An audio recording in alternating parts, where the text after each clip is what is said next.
Türkmenistan Devlet Başkanı Sayın Gurbanguly Berdimuhamedov, Bakanlar Kurulu toplantısını gerçekleştirdi. Çevrim içi yapılan genişletilmiş Bakanlar Kurulu'nda Ocak-Eylül aylarındaki çalışmalar değerlendirildi. 9 aydaki makroekonomik göstergeler. Söz konusu dönemde GSYİH büyüme oranı %6,2 oranda gerçekleşti. Ocak-Eylül döneminde üretilen ürün hacmi 2020 yılının aynı dönemine göre %6 arttı. Geçen yılın aynı dönemine göre 3 çeyrekte perakende ticaret cirosu hacmi %16,7 ve dış ticaret cirosu %12,3 arttı. Tüm finansman kaynaklarından yararlanılan yatırımların hacmi 17,9 milyar manata ulaştı.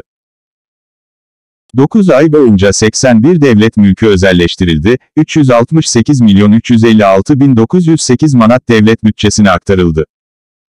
Devlet malının kiralanması için 146.969.200 manat alındı.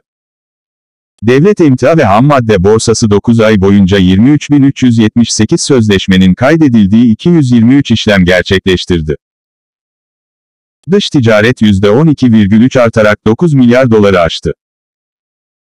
Geçen yıla göre ihracat hacmi yaklaşık %20 artarak yaklaşık 6 milyar ABD dolarına ulaştı ve en önemlisi bu rakam akaryakıt ve enerji kaynakları hariç neredeyse %50 arttı. Yurt içi ve yurt dışı büyük projeler hayata geçiriliyor. Geçtiğimiz dönemde planlanan 30 tesis yerine 62 büyük proje devreye alındı. Şu anda Türkmenistan'da toplam değeri yaklaşık 35 milyar ABD doları olan yaklaşık 2,5 bin büyük nesne inşa ediliyor.